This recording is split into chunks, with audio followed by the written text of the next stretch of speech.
Welcome to The Explainer. Today, we're going to tackle a really cool mathematical puzzle. How in the world do you solve an equation when you can't actually solve it? So how do you solve the unsolvable? I mean, this question feels like it breaks the most basic rules of algebra, right?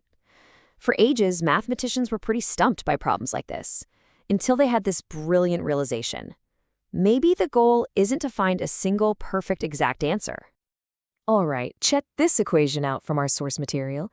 Cos of x equals 3x minus 1. On one side, you've got this nice wavy cosine function, and on the other, a simple straight line. The problem is, there is no tool in your standard algebraic toolkit, no fancy factoring, no special formula that can get the x out of both the cosine and the line at the same time. Go ahead, try it. You can move terms around, you can take the inverse of one side, but you're always going to end up with x trapped on both sides of that equal sign. You're basically just stuck going in circles. But here is the big twist, the shift in thinking that changed everything. The solution isn't about finding some perfect, elegant formula. Nope. It's about building a process, a kind of mathematical machine that just gets you closer and closer to the right answer with every single step. Okay, so let's dive into this core strategy. It's the foundation for some of the most powerful computer tools that, basically run our entire modern world.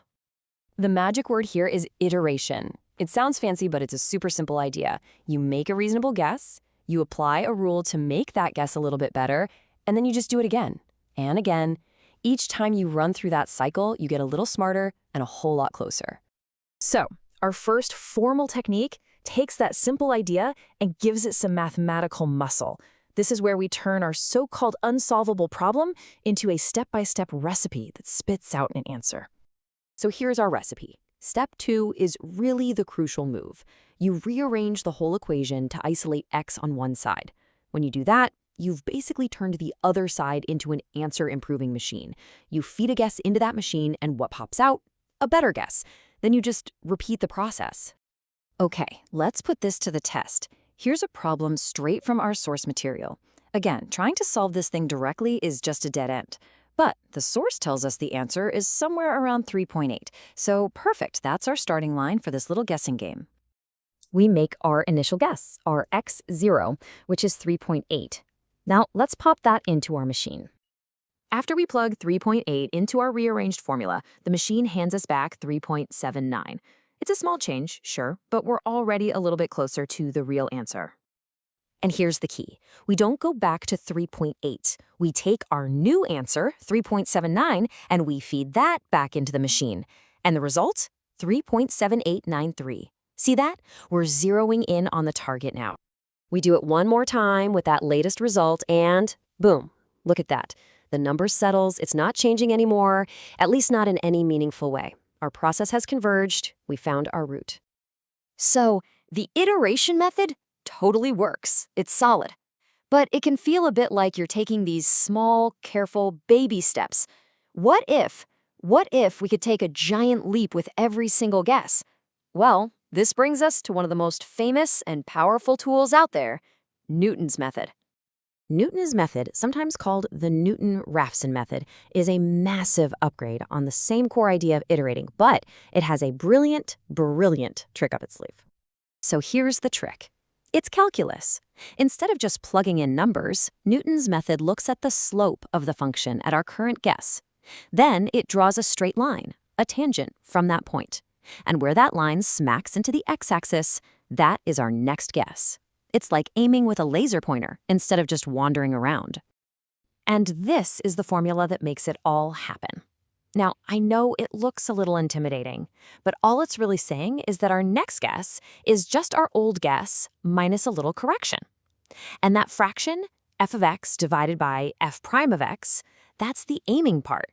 It's using the function's value and its slope to calculate exactly how far to jump. So which one do you use? Well, you can think of it like the classic tortoise and the hare story.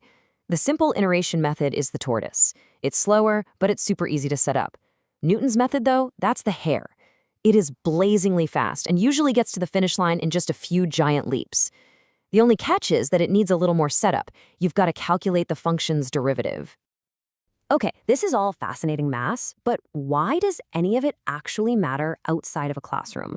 Because, well, the real world is absolutely full of unsolvable problems, and these methods are the keys that unlock them. Seriously, this kind of thinking is the invisible engine that powers our world.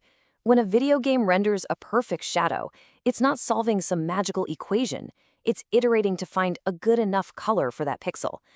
When your GPS recalculates your route, it's running through possibilities, iterating to find the best path.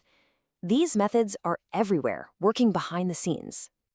And really, that's the big takeaway here.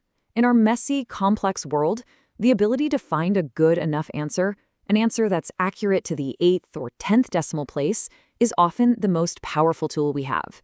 It's the victory of practical approximation over impossible perfection. So, it leaves us with this final thought. If we can solve mathematically unsolvable problems just by getting closer and closer, what other massive challenges in science, in technology, maybe even in our own lives, could we tackle not by searching for one single perfect answer, but by taking one smart, iterative step at a time?